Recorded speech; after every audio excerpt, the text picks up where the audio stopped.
Good evening. It's Thursday, June 18th, 2020. I'm Joe at First Presbyterian Church here in Smithfield, North Carolina. Welcome as we gather for the end of the week and our Thursday reflection. Yesterday, I shared with you the first chapter of the book of Lamentations. It's a book that is much smaller, it's less familiar to the community of faith, even for us here at First Presbyterian Church. It just doesn't come up often in the common lectionary. Part of it is because it is a mournful book in many ways. It's an expression of grief, and so there are usually only certain opportunities in which we share the passages. But in these days of quarantine and pandemic, with all that's happening in our country right now, I have personally gained new meaning from some of the words.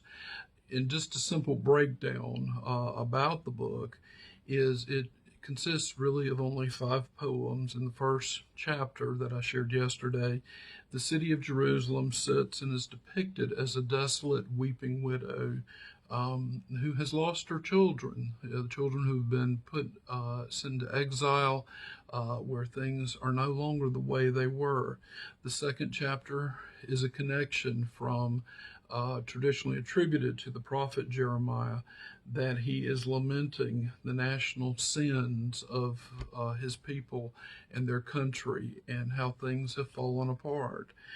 The third chapter that I'm going to share today, though, in typical prophetic fashion, it speaks of hope for the people of God, even in their misery, that even this chastisement, this sort of setting the table straight in a divine picture, that God has not forgotten or abandoned his people.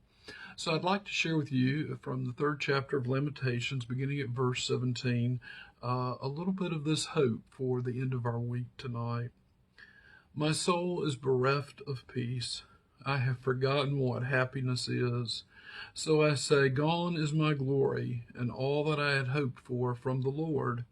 The thought of my affliction and my homelessness is wormwood and gall. My soul continually thinks of it and is bowed down within me.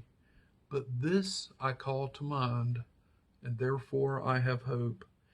The steadfast love of the Lord never ceases. His mercies never come to an end, and they are now new every morning, and great is your faithfulness. The Lord is my portion, says my soul.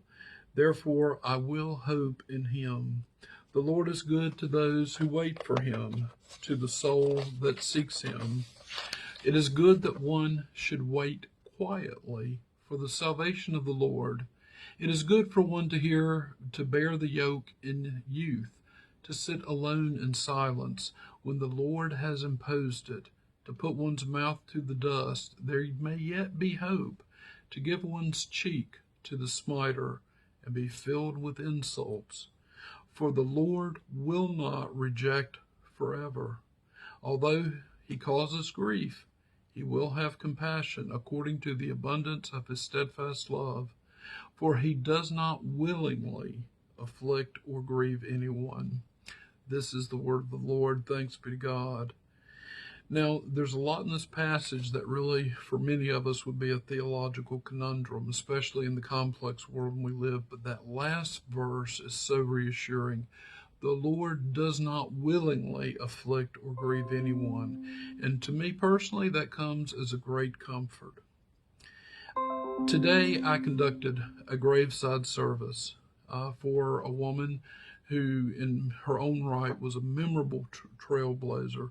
Billy Marrow. She was a cousin of a member of our church. And here in North Carolina, when she was a young woman, she found that in business and accounting, she was hitting what was called today during the service a lead ceiling. So she moved herself to the West Coast and she broke through there what was a glass ceiling for women in her particular field, and she rose to national prominence, owning her own company. And this Saturday, I have another service, graveside, a memorial for a young father and husband, Joe Wall. I performed the wedding for him and his wife, and he left us too soon. And both these services that I'm conducting today are a consequence of the pandemic quarantines that settled on us in March when we had to delay services. And so I find myself in this season of lamentation, and I'm remembering special people who have left us far too soon, at least from my perspective. Even in my own congregation, we remember our deacon, Pam, who lost her mother, Chris. And her mother, Chris, was another trailblazer for women. She was the first female deputy here in Johnston County. And I personally remember her. She was a woman filled with elegance and grace and fire. A very lovely person. And these kinds of role models, these kinds of people, we miss them. We feel the emptiness of the space right now. And this book of Lamentations, it reminds us that we do have seasons of grief and farewell.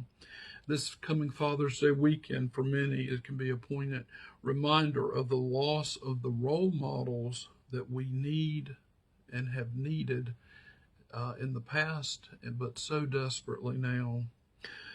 So from today's service, I want to share with you a special poem. It was memorized by many in my generation, but it was apparently a favorite of Billy's, and it was referenced several times today, and it's by the poet from the 19th century, William Henley, and it is called Invictus. Out of the night that covers me, black as the pit from pole to pole, I thank whatever gods may be for my unconquerable soul. In the fell clutch of circumstance I have not winced nor cried aloud. Under the bludgeonings of chance my head is bloody but unbowed.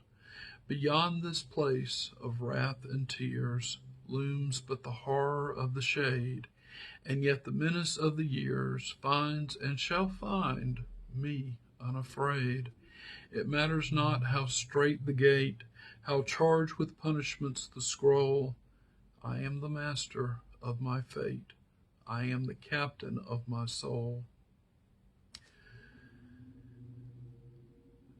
Friends, the storm outside our doors and windows, it may be howling these days in our nation and in our world. But as a person of faith, I invite you to cultivate an interpersonal sanctuary of peace in which to find solace. For it is in the quiet stillness, as the writer of Lamentations says, it is in the quiet stillness that we have the best chance to encounter God, our Maker who loves us. May the Spirit bring us healing and comfort in this night.